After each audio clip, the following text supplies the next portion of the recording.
रासोमा त 5 टुक्रा हुन्छ। तपाई हेर्दै जानुस् न। अनि एक ढिक्का बनाइसक्यो भनेर त्यत्रो भाषणहरु गरे। हैन सबै पार्टीले त्यसै भन्छन् यिनीहरुको भित्रको छिद्र नि। त्यो छोड्दिनुस् न अहिले। यिनीहरुको कुरो के हो भन्दाखेरि यिनीहरु जसरी आए त्यसरी जान्छन्। अहिले उक्साउ एकैछिन।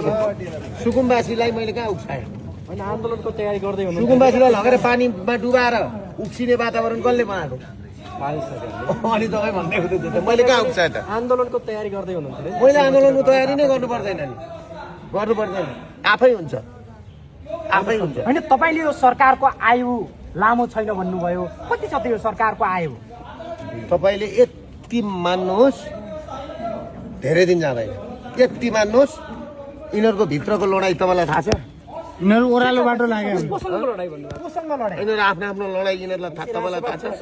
रवि बालेनको लडाई? रासोमा त 5 टुक्रा हुन्छ। तपाई हेर्दै जानुस् न। अनि एक ढिक्का बनाइसक्यो भनेर त्यत्रो भाषणहरु गरे। हैन सबै पार्टीले त्यसै भन्छन् यिनीहरुको भित्रको छिद्र नि। त्यो छोड्दिनुस् न अहिले। यिनीहरुको कुरो के हो भन्दाखेरि यिनीहरु जसरी आए त्यसरी जान्छन्। रविले बालेनलाई जिम्मा दिइसके फेरि के कुरा गर्नुहुन्छ तपाई फेरि? त्यही भएर त अस्ति प्रधानमन्त्री पार्टी अध्यक्षले चाहँदाखेरि हटाउने भनेर किन निर्णय गरेको त? किन निर्णय गर्नु पर्यो? त्यो त सहमतिमै भएको रे। होइन कुन सहमतिमा भएको? प्रधानमन्त्री बालेन शाहको सहमति। तपाईलाई फेरि जनताले इसिया गर्यो, डाहा गर्यो, जुन सरकार बनिरहेको एउटा अवस्थामा चाहिँ भाँड भैलो गर्यो भन्ने जुन आरोप लाग्ला नि तपाईलाई। मलाई के आरोप लाग्यो? उनीहरूले बिगारेको त। एकछिन गणेश नेपालीलाई त्यो ठाउँमा पुर्याउने काम कसले गरेको भन्नुहोस् न?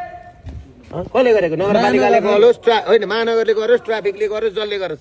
देशको प्रधानमन्त्री को अर्कालाई टाउको गरेर गर्ने? अहिले स्थानीय तहमा को छ भन्ने जुन कुराहरू आइरहेको छ। त्यस्तो कुरा हुँदैन।